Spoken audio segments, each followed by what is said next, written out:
بسم اللہ الرحمن الرحیم۔ السلام علیکم۔ دیون ٹی وی میں خوش آمدید۔ متحدہ عرب امارات میں مقیم غیر ملکیوں کی واپسی تیز ہو گئی۔ مصر، اردن، پاکستان، انڈیا اور سوڈان سے آنے والی تمام پروازیں فل ہے۔ 100% بکنگ ہو گئی۔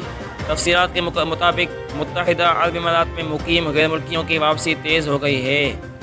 خاص طور پر مصر، اردن، پاکستان، انڈیا اور سوڈان سے آنے والی تمام پروازیں فل ہے۔ الامارات الیوم کے مطابق سیاحتی ایجنسیوں کے ذمہ داران نے بڑی تعداد میں مقیم غیر ملکیوں کی واپسی کے اسباب کے حوالے سے بتایا ہے کہ پہلا سبب تو یہ ہے کہ امارات میں وبا سے بچاؤ کے لیے مقررہ SOPs کی پابندی کے باعث مقیم غیر ملکیوں کی حلقوں میں اطمینان ہے۔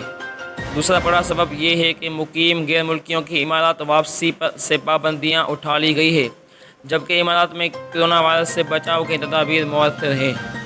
انہیں یہ بھی اطمینان ہو گیا ہے کہ اب واپسی میں کوئی پریشانی نہیں ہے۔ بتایا گیا ہے کہ ہزاروں کی تعداد میں مقیم غیر ملکی بیرون ملک سفر کے لیے تیار ہیں، جبکہ اماراتی شہری اور بہت سارے مقیم غیر ملکی بھی یورپی ممالک سیر و سیاحت کے لیے جانے کے خواہش مند نظر آ رہے ہیں۔ البتہ اس سال یورپی ممالک جانے والوں کی تعداد گزشتہ برسوں کے مقابلے میں بہت کم ہے۔ نیز سیاحتی کمپنی کے ایگزیکٹو چیئرمین اعلیٰ علی نے بتایا ہے کہ پاکستان، بھارت، مصر، اردن اور سوڈان سے کوئی بھی پرواز ایسی نہیں آ رہی کہ جس کی ایک بھی نشست اس وقت خالی ہو، جبکہ واپسی کے اجازت نامے کی پابندی تک ان ملکوں سے آنے والی پروازوں کے مسافر 50% سے زیادہ نہیں ہوتے ہیں۔